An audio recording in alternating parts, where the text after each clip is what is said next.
So welcome everyone. This is November 14th, 2009, and this is a Pathwork teleconference on Pathwork Guide Lecture 46, which is Authority. And what I'm going to do, I'm going to give you a little outline, because I think that the presentation today might be somewhat short. I'm not going to involve too many other lectures. And this lecture is lovely and straightforward.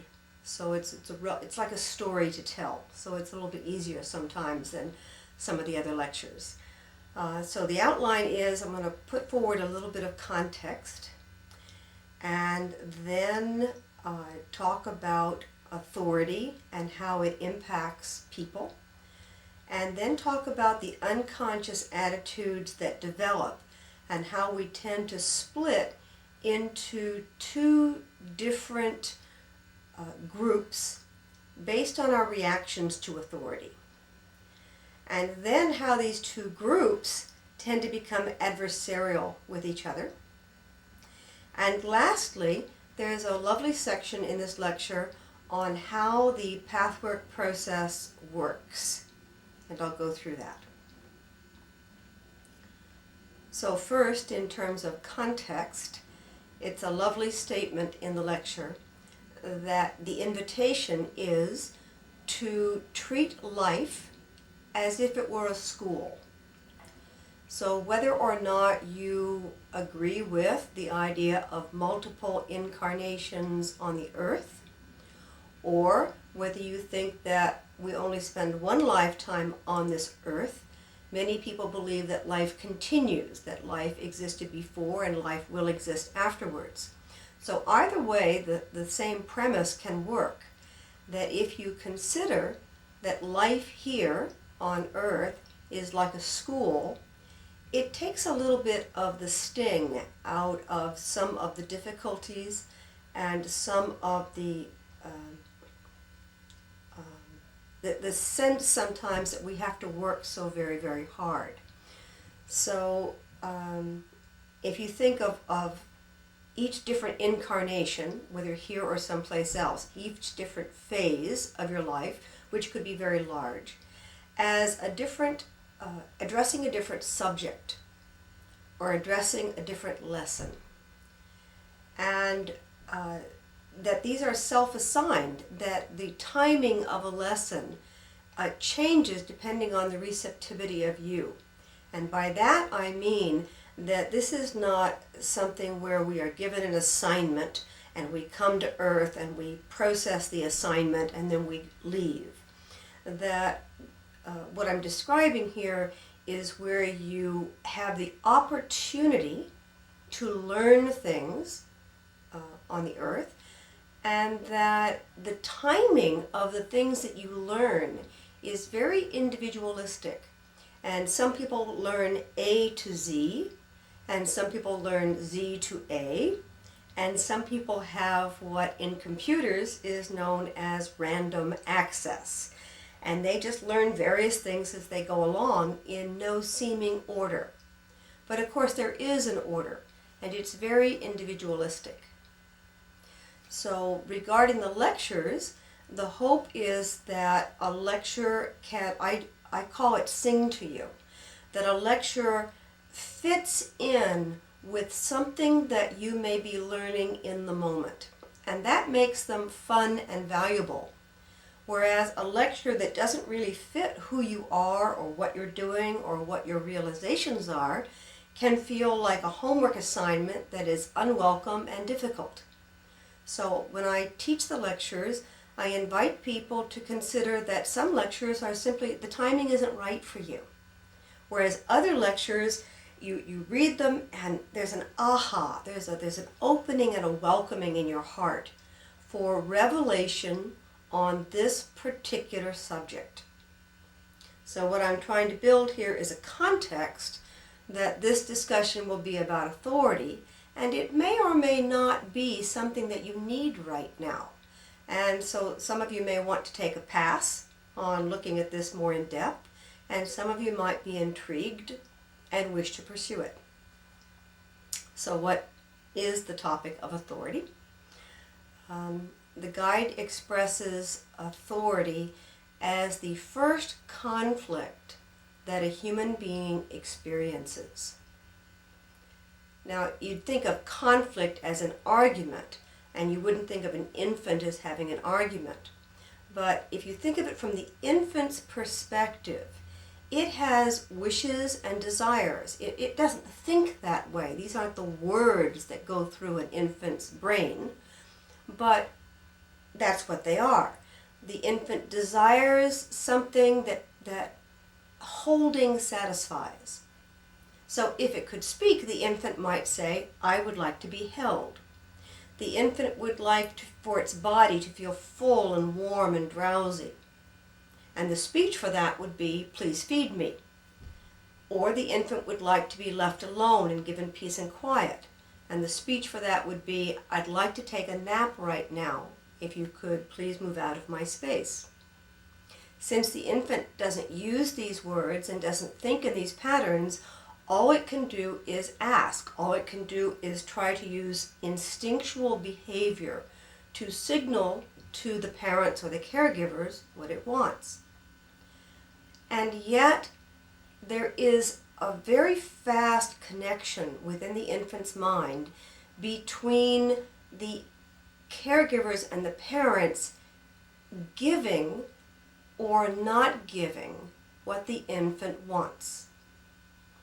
So this happens a few months into life, where the child realizes that mommy has the milk or the bottle or the arms to hold, and the infant is signaling, but the mother is not agreeing. The mother is not giving the infant what it feels it needs. This is the beginning of a sense of that there is an authority. And by authority here, what we're talking about is an energy or an entity, somebody who gives permission, who grants the fulfillment of a wish or desire. So this is a child's first experience with authority, asking for something and having a larger being either give or not give what they are asking for. So the authority, of course, when they give, that's seen as good or wonderful. But when the authority does not give what the child wants, the child experiences a form of hostility, a world that is not pleasurable, a world that is not welcoming. Excuse me, Jen? Yes. The line is bad on my end. I wonder if it's true for other people. Are you saying that you can't hear? It's broken, kind of the sound. Your voice is... It's fine on mine. Okay, so it may be my phone. Never mind. That's okay. Does anyone else have a broken line? Okay. That may be, especially if you're on a mobile phone. Yeah, I'm not, but I'll change phone. Okay. Disregard, continue. That's all right. I'm happy to help. Sometimes I can change things here, so not a problem. So again, the child is beginning to associate what happens with this outside force and its wishes and desires. And it learns that if the wishes and desires are expressed in a certain way, they are met by the authority figure. They are granted by the authority figure. But if the wishes and desires are expressed in other ways, sometimes the wish is not fulfilled or granted. So what this looks like in real life is if the child asks pleasantly or nicely later on, then the parent or caregiver will say, certainly you can have it. But if the child throws a tantrum or asks in a negative way or is too demanding, then the authority might say, no, we need to teach you something. You cannot have what you want. So this is the beginning of the child's understanding of what later might be understood as authority. Very, very vague at first, and later becoming more and more pointed. So without using the words, in a child's world, the people who grant wishes and fulfill its desires become an implicit authority. Then as the child grows up, these personal authority figures are replaced by more and more outer authority figures, teachers, policemen, government officials, employers, and the world gets larger and larger, and more authority figures have to be dealt with. So going back to the child as an infant or as a young child, when it reaches this first conflict, there tends to be a reaction against authority. In every human being, there is a response or reaction towards authority. Reaction isn't necessarily a negative word. It can be a positive, but it is still a reaction. And the way I'm using the term here is that we have feelings about things. So we may feel good about something or feel angry. But reactions are a series of feelings, a series of responses that become a pattern. So reactions reflect an ongoing attitude towards something, where when something appears, you don't think it through. You have already developed an attitude towards it based on past feelings that have developed into reactions. Sounds a little complicated. But in other words, once a child has learned that mommy usually gives it what it wants, and daddy usually has to be bargained or negotiated with, the child may see mommy as a pleasant or easy figure and develop an attitude toward mommy and later on women, where they would usually give you what you want. Whereas a male figure or a stronger authority figure, depending on how the child sees it, may trigger in the child the sense that you have to be careful, that you have to delineate your requests, that you may have to wait a while. So the child may stiffen up and pay more attention because this authority figure is not as easy to negotiate as another authority figure. And what children do is they take 2 or 3 incidents and they quickly build generalizations out of them. So without this being a conscious process, what a child learns is the equivalent of older people may tend in a child's world to have more patience and be more tolerant, whereas younger children may be more competitive. And the child builds a picture of this so that they tend to be, once again, more on guard with a younger child because their experience has told them that a younger child may be competitive for the toys. And an older person may be presumed to be more tolerant and patient for the child. So these are the attitudes that develop, and although they might be conscious in the beginning, eventually they sink in and become unconscious, meaning that they become somewhat automatic. And without realizing it, we classify people, we stereotype people, so that we decide that older people are tolerant and patient, children our own age are competitive, fathers need to be negotiated with, and mothers just need to be snuggled up to and kissed and loved. And what we're doing is we're trying to negotiate the world. We're trying to figure out how to interact with people in the most effective way possible. And part of the effectiveness is to build these stereotypes in our mind about who will probably do what. So again, we go from a few incidents into generalizations, and then those generalizations sink down into our thought patterns and become automatic or unconscious, so that we're not really aware of some of the attitudes that drive us.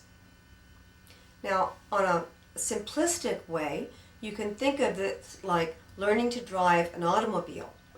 And when you first learn to drive an automobile, you have to be very careful and pay attention to a lot of things.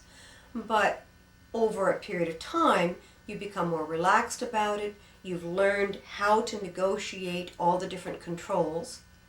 And the actual working of the controls slips into, I'd call it the back of your mind, so that you don't have to think consciously of every single detail while you drive. And in this way, you drive in a way that could be seen as unconscious or automatic. And yet when something comes up, an incident happens, you become very conscious of all the details in the automobile and on the road at that time. To some extent, our attitudes about life are like that. We do not consciously think moment to moment exactly what is going on, who all the parties are, what the reactions will probably be. We rely upon memory. We rely upon experience, and we rely upon the fact that we have used certain attitudes in the past and they've worked.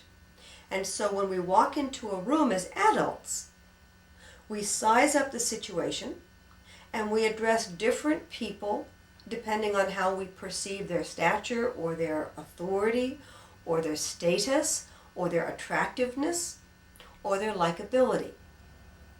And we do this without really thinking about it from moment to moment and detail to detail. So what I'm building here is that our attitudes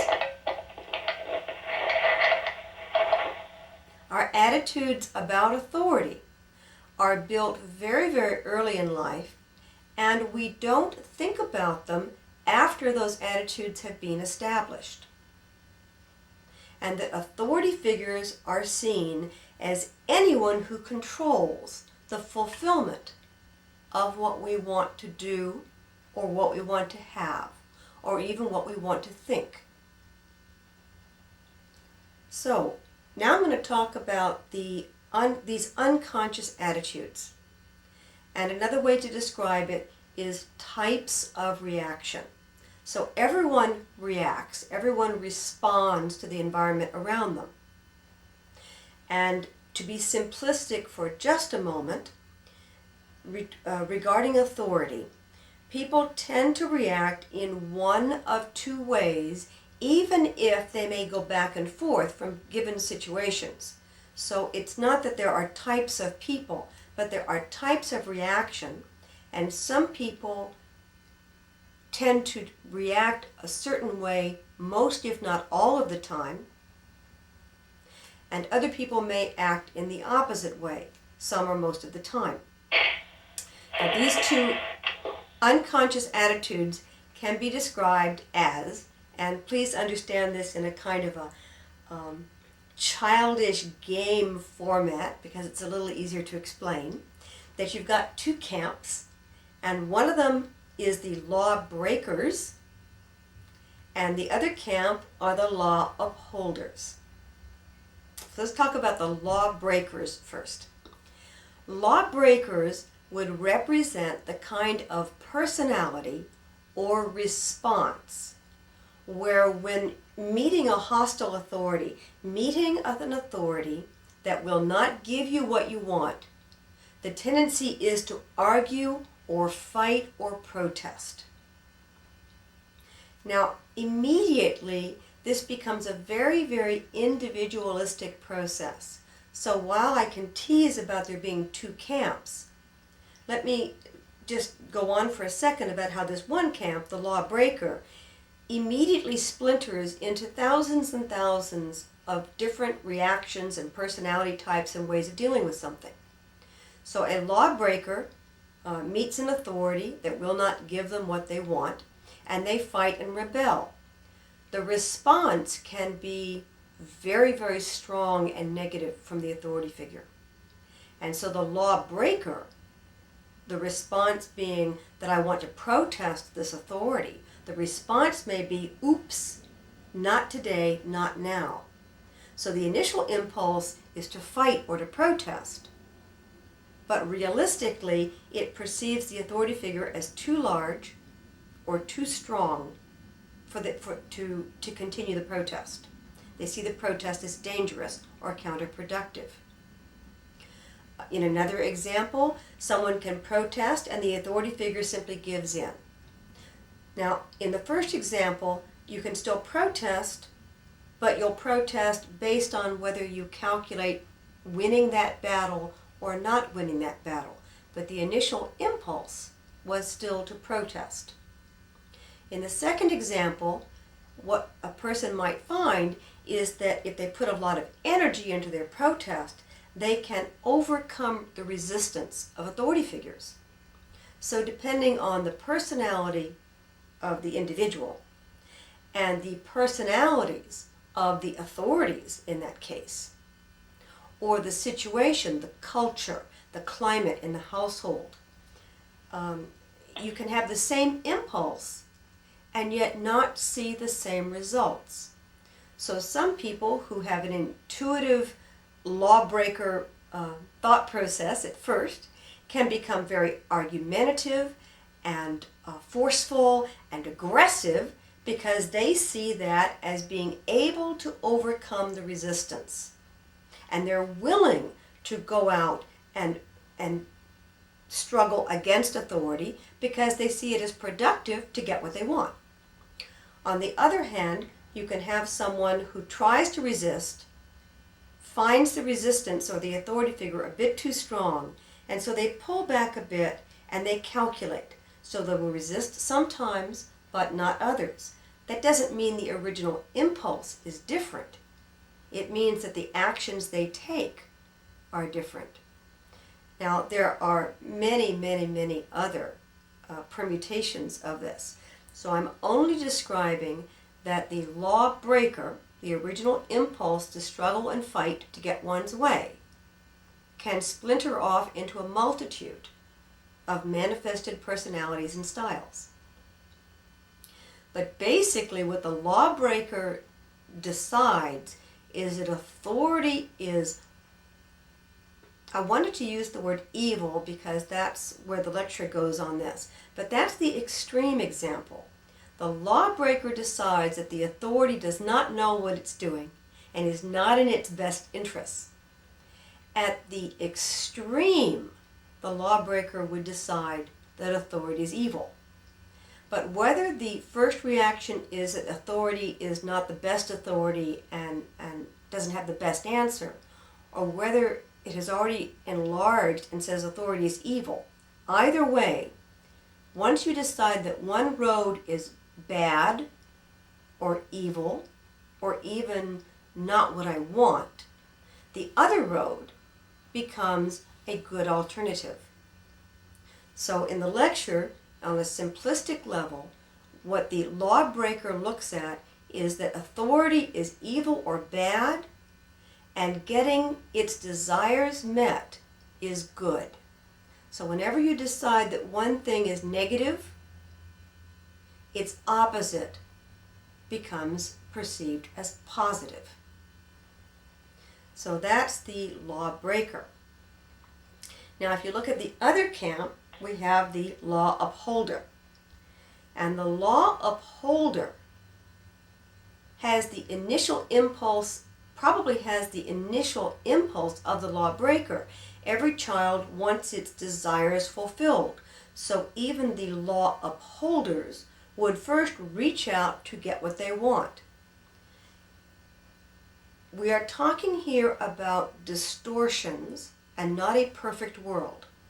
So in the distortion, the person who tends to be a law upholder, when they reach out and to get what they want and are met with resistance or a tremendous reaction from the other party, and they pull back, what they see is that authority is an enemy, but they decide to align with it.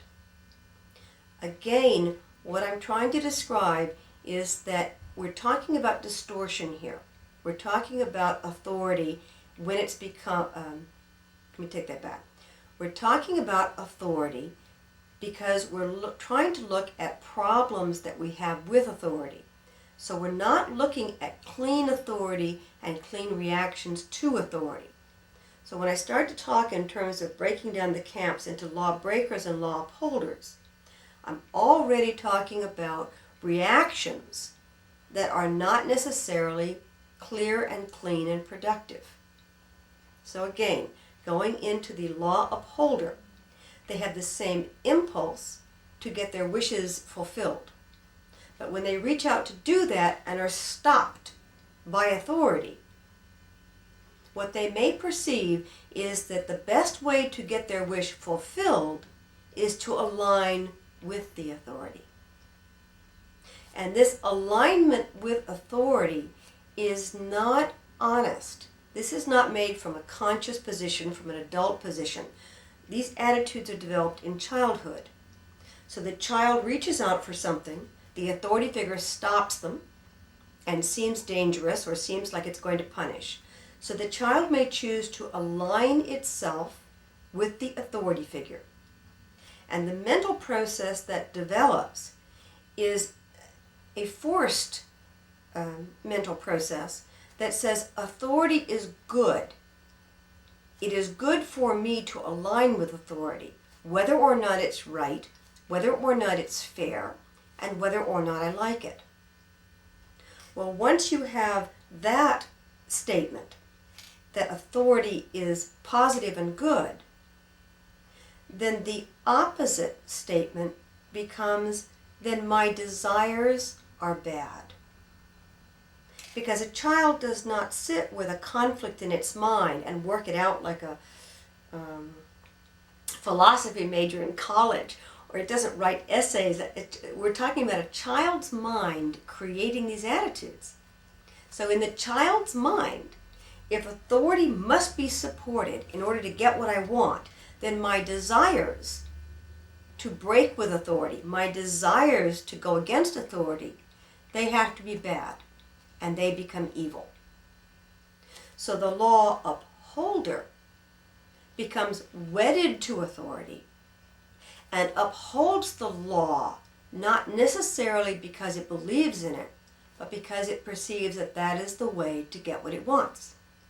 So the guide describes this as the law upholder tries to be good. And in the lecture, it's in quotation marks. And the guide even says you need to put this good in quotation marks, because the real effort is to get what it wants, for the child to get what it wants. And it perceives aligning with authority as the road to do that. And yet what they're really doing is they're aligning out of weakness and fear. So in the case of the lawbreaker, their reaction to authority is, no, I want that, and I will try harder, I will work towards that. It is a use of will to try to overcome obstruction. And in the law upholder, simplistically, it's a use of submission, but still to try to get what it wants. So what I'm describing here is that both types go into a form of distortion for the same purpose, to get what they want. Now, these attitudes are developed when we're children, and unless something traumatic happens to us to change the course in which we take, we just roll on, and we grow up, and we refine our attitudes based on the reactions we get from other authority figures, from schools, from, once again, from police officer, from school officials, from employers, from anyone we see as being an authority figure, meaning that they have power over us and the power to grant or deny what we want. So now you've got an adult, and the adult may be reacting to the world based on these childhood types of reactions. And that's where we start our work, because pathwork usually is done by adults who have found that they are distressed or upset by some of the reactions and relationships that they have, and are wondering if there is a distortion there. People come into this kind of work, into spiritual work or psychotherapy or self-help groups, primarily because the way they are living their life is not feeling like it's satisfactory or happy to them. So again, I want to emphasize that when I talk about authority here, I'm talking about reactions to authority that are not effective. They don't make us happy. They don't seem to give us what we want. They either put us in conflict with people all the time, or we feel like we never get what we want and we don't know how to express our will. So the starting point for us as adults is when we say we do not like some of the things that are happening in our life and would like to know what to do. So that's where we start the process of trying to figure out, well, what is our attitude? What is going on? What is the reality here? So almost any kind of psychotherapy or spiritual work or self-help work basically asks you to take some kind of inventory of your life. What works and what doesn't work? Because I've never met an adult who no part of their life functions well. Most adults have very functional parts of their lives and only a few sections of their life that don't work well. But those are causing a great deal of pain, and that's why we spend so much effort on them, not because they're necessarily a large portion of the life, but because they're causing almost all the pain. When I was in business, we had a principle that worked for a lot of different business ideas, and it was called the 80-20 principle. And it's a cute analogy here. And the way it works is this. 80% of your problems come from 20% of your customers, or your parts, or your paperwork, or your employees. It's a way in business of realizing that most of the work moves smoothly, most of the employees do their jobs, most of the customers are happy. And that if you focus your attention on the 20% of the issues that come up, which are causing most of the distress or the problems, then that's a productive way to organize your efforts. So it's called the 80-20 principle.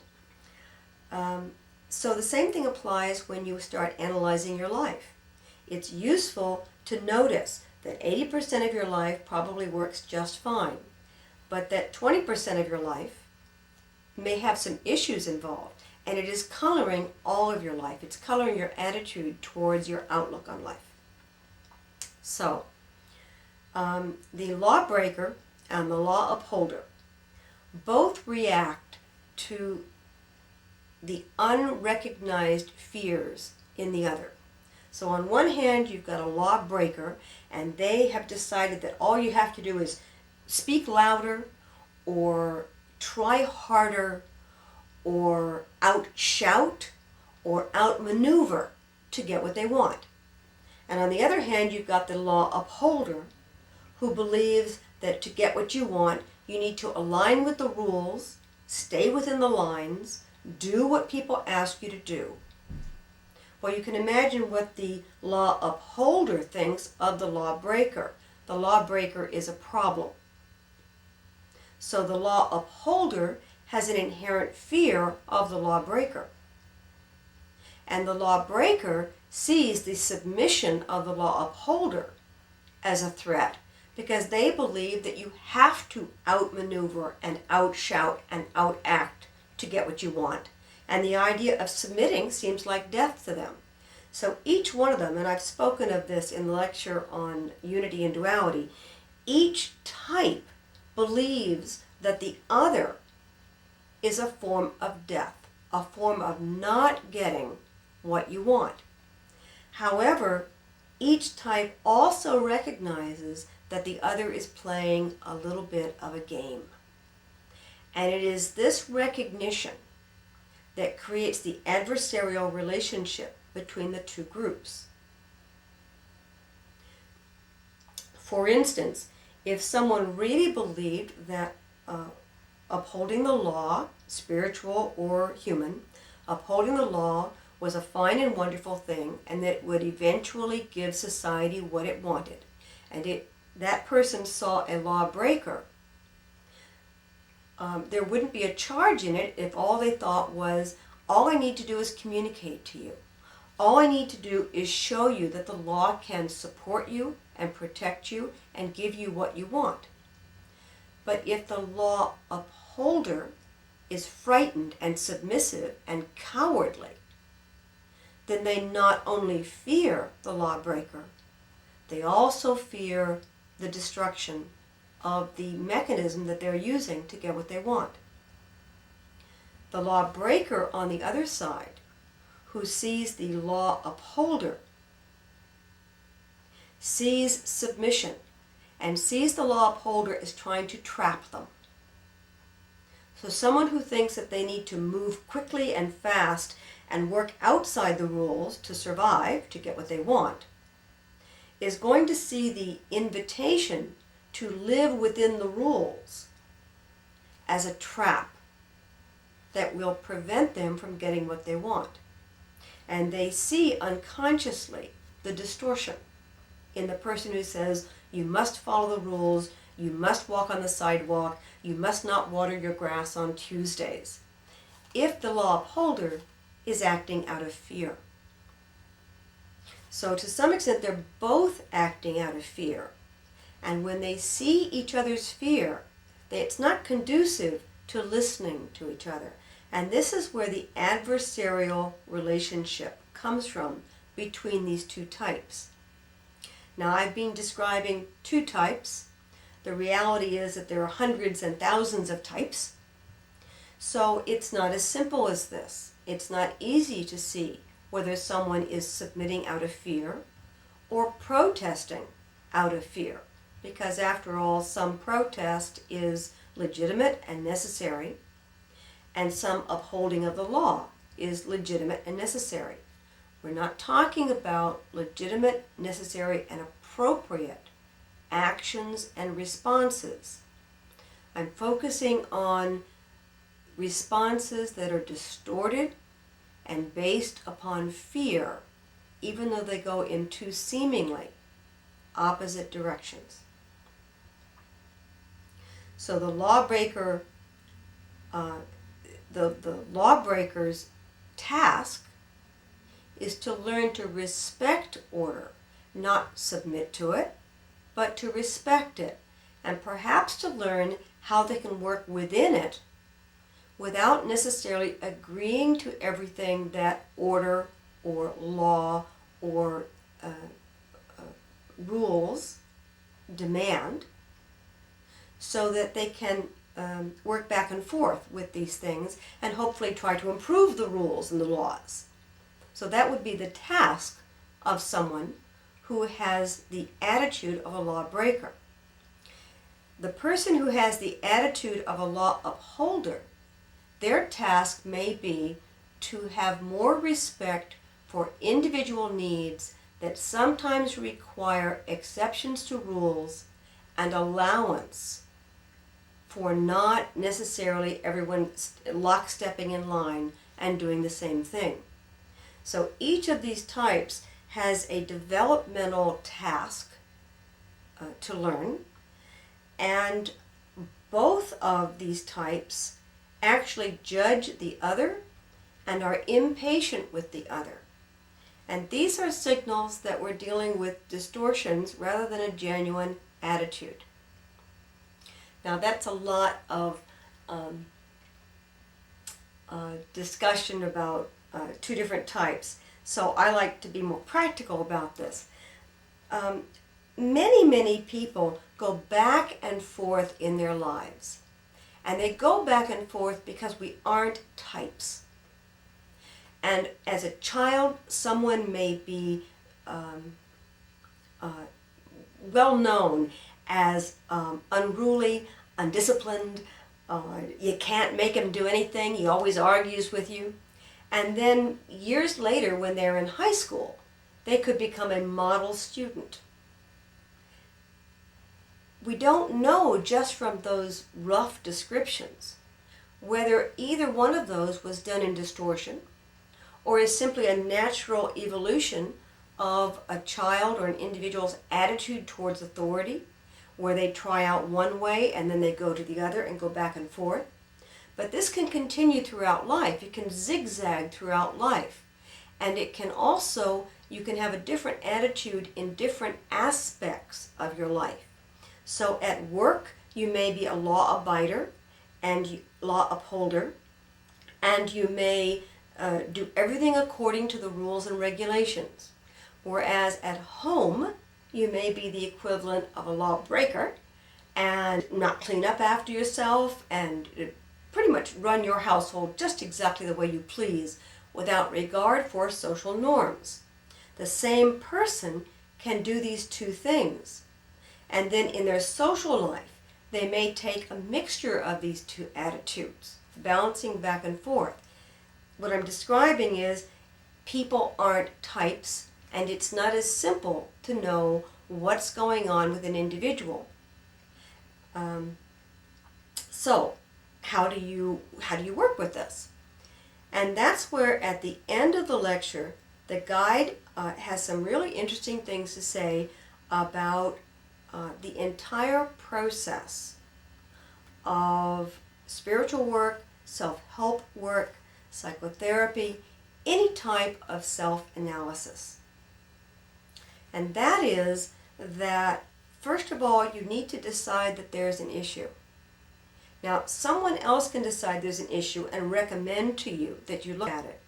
But until you agree or until you are enticed by comments from your friends or your supervisors or someone in your life, until someone says, I think you have a problem, and until you say, perhaps I do have a problem, you're not going to have an attitude that's conducive to really looking at these issues in a way that's productive. And by that I mean that when we talk about reactions to authority, the reactions are so subtle and so multitudinous. There are so many reactions in a given day or a given situation that it is very difficult for anyone else to tell you exactly what's going on in your mind. They may be able to tell you what the manifestation is. Someone may be able to tell you, you seem to be confronting people all the time. But you are the only person who knows if you are confrontive out of fear, in a defensive move to try to get what you want, or whether you are confrontive because you feel that there's a point to be made and you are actually trying to build up your courage to be confrontive so that you can actually do the task or accomplish the goal for good and positive reasons. Now, again, I'm not talking about extreme situations. So at one point, the guide in the lecture says that when someone is a lawbreaker and they do things that are dangerous, of course, you have to stop this. But that is an extreme case. The majority of work that people do is personal work, self-analytical work. So their question is, how do I know where to start? What do I do? How do I find out what my inner attitudes are? And the guide's suggestion is to start with self-observation. So I'm going to change the tape at this point, and then go into a bit of a description about the process of self-observation, and then see if perhaps there are questions. So this last portion on self-observation comes at the very, very end of the lecture, and yet it's very powerful because it lists down in very simple language the hows and whys of how you can find out what your inner attitudes are. And sorry, this is side 2 or part 2. of the Patrick presentation on authority, Patrick Guide Lecture 46. So let me start over again. How do you find out what your internal attitudes are? How do you find out if you are in distortion, or if perhaps you just need to modify your attitudes a little bit? And what the guide recommends is the primary tool is self-observation. It really is that simple. Now, in the past, I have spent time talking about the process of daily review.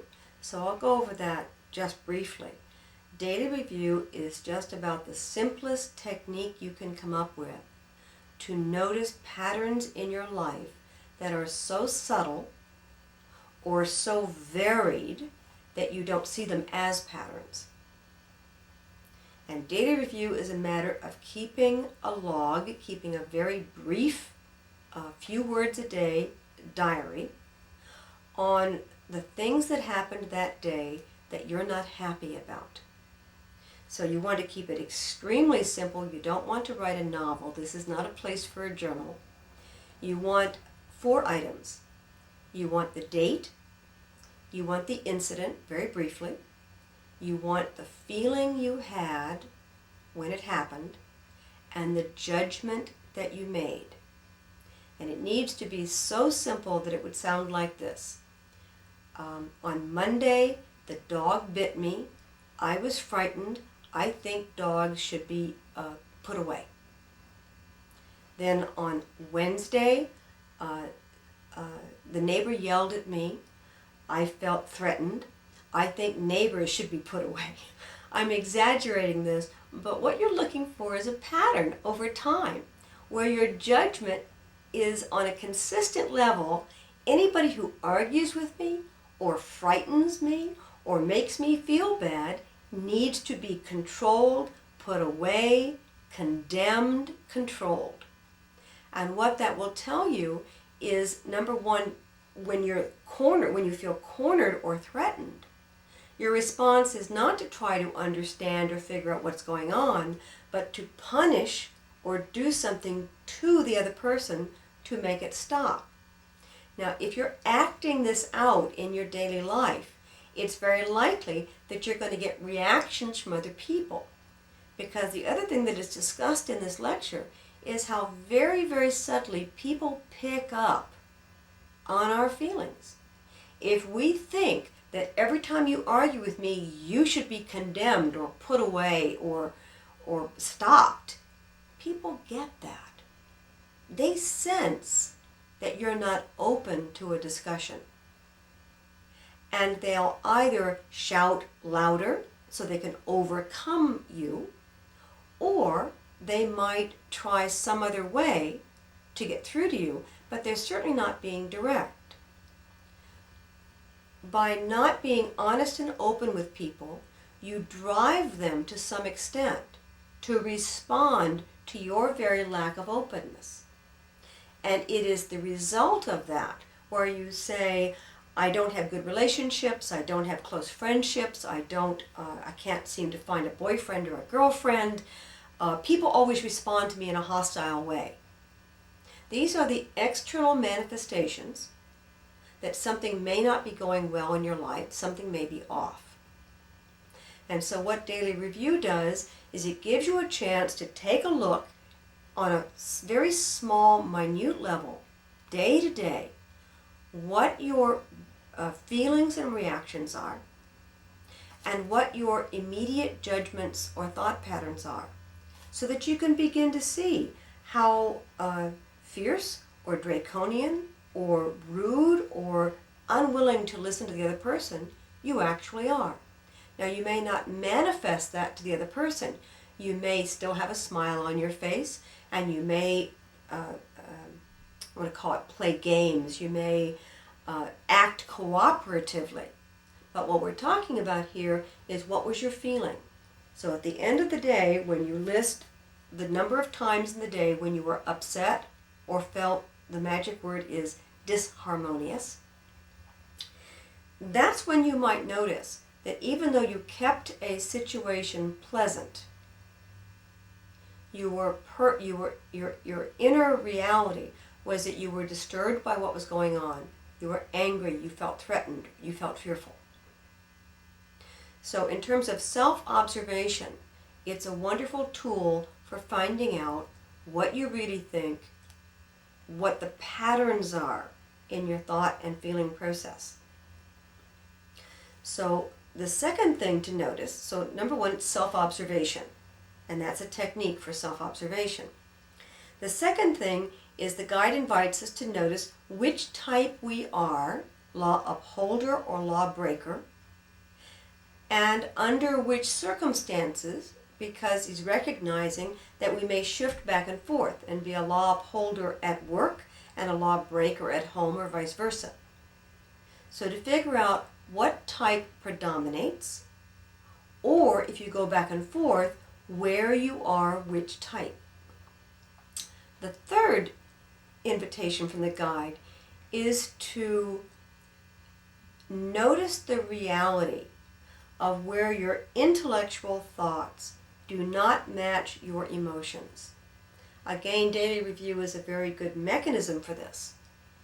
But beyond daily review and beyond any technique that I can list for you, the most important thing is to be willing to do the self-analysis, to be willing to look at this, to be willing to examine the fact that intellectually I would like to cooperate, but emotionally I hold back.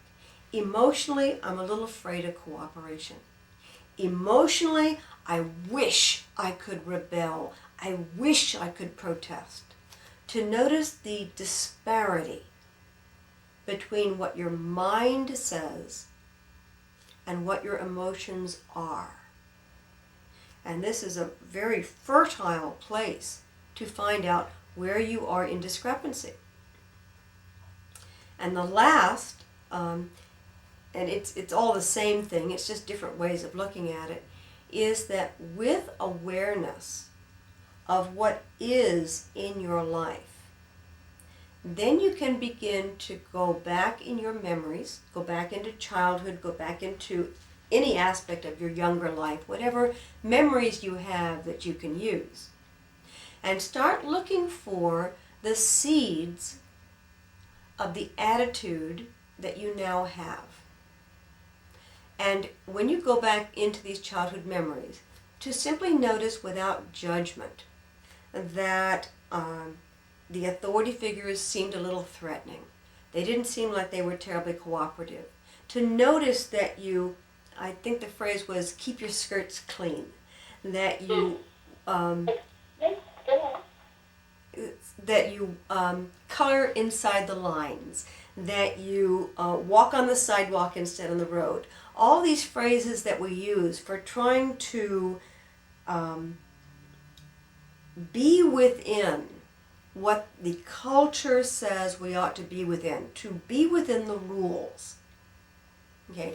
When that happened in our life, when we're young and perhaps more expressive than we are now, what was our attitude at that time? And if we expressed our attitude, what was the response from the authority figures in our lives? So this is what the guide talks about. Once again, it's only a paragraph or two at the end of the lecture, about self-observation, about methods for figuring out what type you are, where and why, for looking at where your intellect and your emotions don't match up, and also for looking at the memories of your life and figuring out how these attitudes might have developed. Because with this information, you will be able to make change in your life. But like everything else, if you don't know how you got there, then you may not be able to find an effective way to shift an established attitude. So that is basically what's in the lecture on authority. Once again, it's somewhat straightforward. And doesn't wander off into too many places. So sometimes when I present a lecture, I'm pulling in 4 or 5 other lectures because all these concepts are really necessary.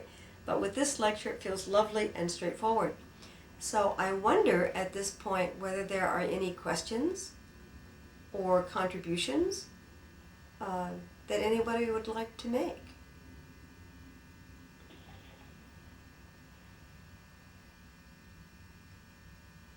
If not, it will have been a Well, short... it certainly gives you a lot to think about in such a short space of time. Well, it's a very short space of time, perhaps shorter than we've done before, but every once in a while it's a simpler concept. So is there anybody else who'd like to say anything or contribute anything?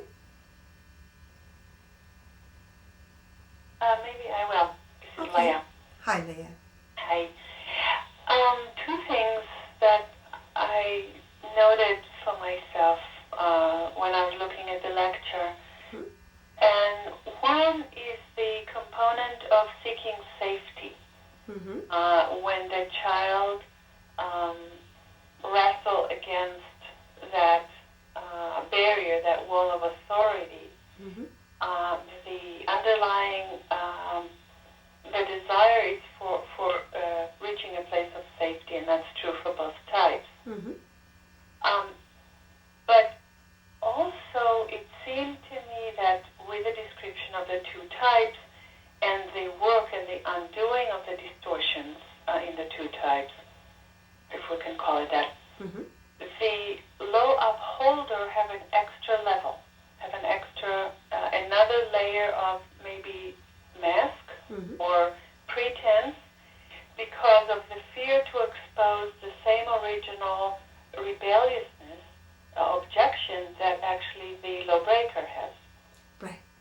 So to remain safe, the solution is different. The solution seems to be the opposite side of the spectrum, while the original motivation or drive is the same. Mm-hmm. So also in the undoing process, the law upholder have another layer of sort of searching for the lower self, maybe if I can use that term, Mm-hmm. component, the objection or the protest, finding Mm-hmm. the true protest underneath the seemingly the apparent agreement with the law. Mm-hmm. Yeah, so. No, it's a good point, and I didn't cover it. Thank you. So it was interesting because I think there's a reason I didn't cover it. And the reason is I hate to pick on the law upholders because I have a prejudice against law upholders. Oh gosh, I thought that. Yeah. And even though I do try to uphold law, I personally have such a strong rebellious streak that I felt that in the presentation, if I started emphasizing more about the law upholder, it would sound like I was weighting it where they were less good than the lawbreaker. So I find it interesting that I think that's why I didn't balance the lecture the way the guide balanced the lecture. So thank you for bringing that forward, because I wasn't holding, probably wasn't holding a clean balance. And that's a really good example of the subtlety of how one's attitude about the two types can influence even how they talk about it. So what I appreciate your bringing up is the key word of safety. That the law upholder is looking for safety. I believe that the lawbreaker is also looking for safety, but of a different type. Right. Safety, they perceive safety in freedom, whereas the law upholder sees freedom as dangerous. Right, and to not complicate things, but just to make a comment here that probably that seeking of safety is probably connecting to seeking safety versus seeking love. Yes. You know, I want to be approved, so I'll uphold the law and align myself with authority.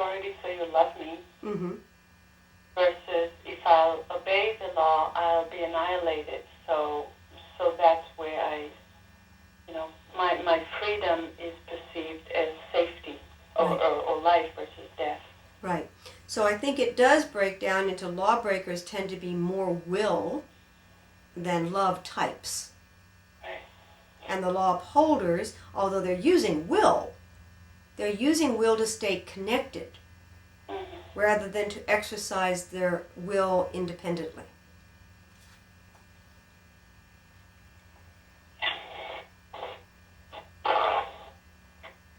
Yeah, thank you.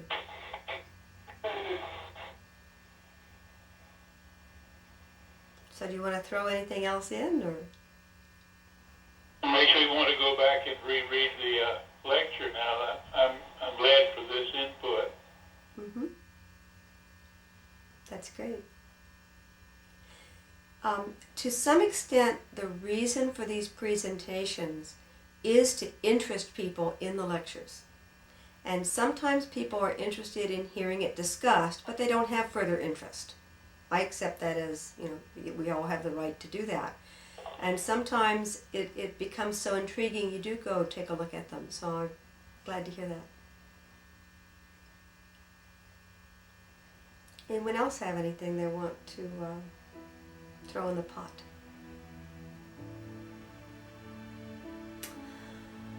Well, it sounds like we're done extra early today. Well, I want to say thank you, Jan. Oh, you're welcome, Lee. It's very, very, very beautifully, clearly set, in those bullet points, and it helps map the message of the lecture. Thank you.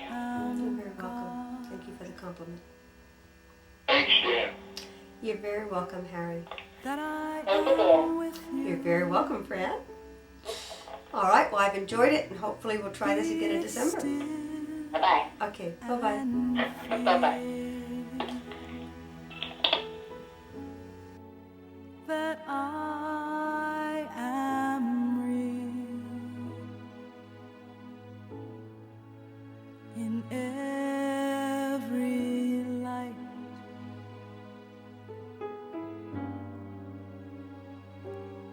in every shadow. Be still and know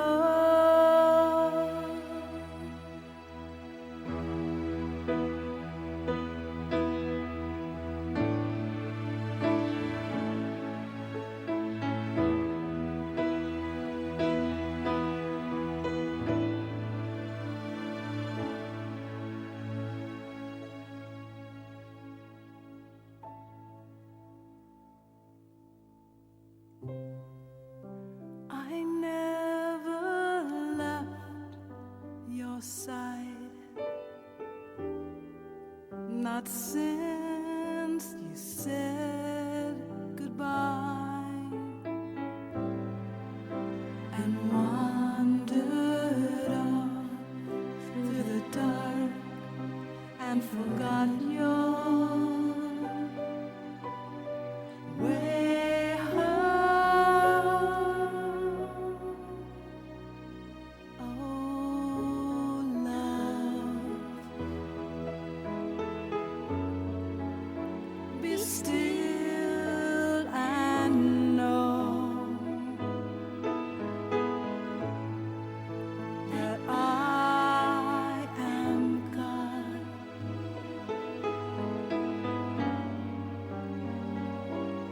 That I am with you. Be still and hear that I am near. Your every breath.